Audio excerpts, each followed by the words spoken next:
What's happening? Of course, you know it's your boy B-High Radio shouting. Hey man, I got my New York fam up in this thing. MAINO, one half of the Lobby Boys. Yeah. New project about to tear the streets up. Now, MAINO, can you tell me, first of all, what was it that made you and Jim link up for the Lobby Boys, man? Actually, we've been talking about doing this project for years. You know, we going back to 10 years ago. It was something that we always talked about doing. Us coming from similar places, coming from, the struggle, coming from the tenements, coming from these buildings. And, we had a vision, always come together and do a full album together. It was something that we always did. We never got around to doing it. But last year, it was the right time. Everything is about timing, and there ain't no better time than the present time. So, we here now.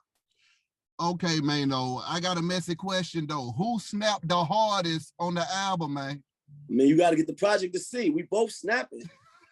We both snapping. This is a brotherhood though. But at the same time, we both, we both trying to be our best selves. So, I think we came together, and I think we meshed well together.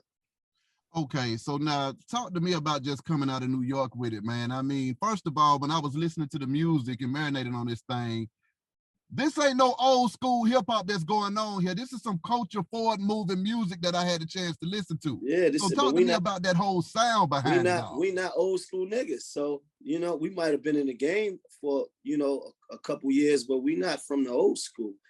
So the only requirement in the music business when it comes to competing is to make dope music. Don't matter who made it. Don't matter if, somebody from the South made it, somebody from New York made it. Don't matter if you're tall, you're short. Don't matter if you're fat or skinny. The only requirement is to make powerful music. Then we did that. We over-accomplished in doing that. And we want our just due like anybody else's. You know what I'm saying? Looking at that Lobby Boys anthem video and stuff like that, man, I could tell that first of all that y'all were having fun doing what y'all were doing, but then also y'all didn't spare nothing going into those videos as well, man. So I mean, talk to me about the creative process behind saying, okay, we got this hard ass album, now we got to put some hard ass visuals with it. Well, that was the first time that they was gonna see us together, so I wanted them to see us like in unison, with the leather on, the black leather, with the lights, with the fire, like. It needed to feel big. It didn't need to feel like two niggas is just standing in, in a project lobby. It didn't need to feel like that. It needed to feel bigger than that. So, I took a page out of Puff book. If you go back to, Bad Boy, Black Raw, may rest in peace. You go back to Whoa, they had the flatbed truck out there, the pyro, the fire going out. So I took a page out of that. And was like, yo, we should shoot this. We should try to capture this type of vibe.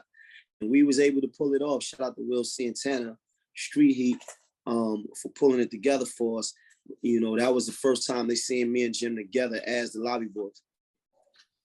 That Nobody V, y'all flipped that sample and y'all went crazy on that damn track with Fabulous. Talk about putting that banger together, man.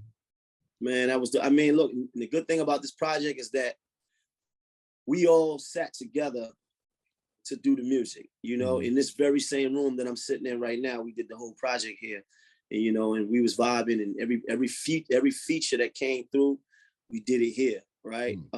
Fab came through. We vibed out one night. We listened to a bunch of beats. That beat caught us. It's a classic beat. A lot of the music that we use is classic, but it has a modern feel to it. And we just talked about women from our own perspective.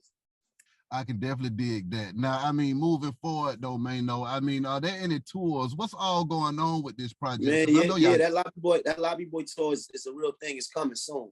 But we right now, we like brand new artists. So we got to do everything that we need to do to build up our value and so that we could get to that place to be to the tour. So this is our first project together, and this is the first set of records, and we're gonna have a great summer.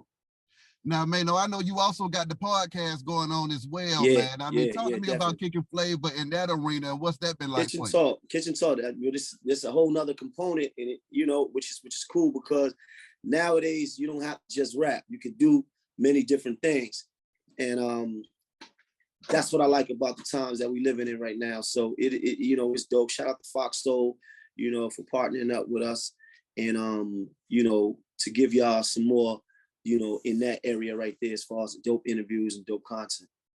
Talk to me about that relevancy though, Maino. I mean, staying relevant all of this time, because there's never been a time that your name ain't been ringing out here in these streets for moving around and getting busy. Man, you know, listen, man, it's a journey. You know what I mean? But I like to tell people that my rebrand is better than my old brand. I feel that. Now answer me this, because I know you on a whole press run off in this thing, and I can't take all the time. What advice do you got for the next artists out there trying to do what Maino did, man? Keep believing. Keep believing. Yes, you got to believe on the bright days and on the rainy days. The days when you don't feel like getting up to go get it, go get it. Keep believing. Keep pushing.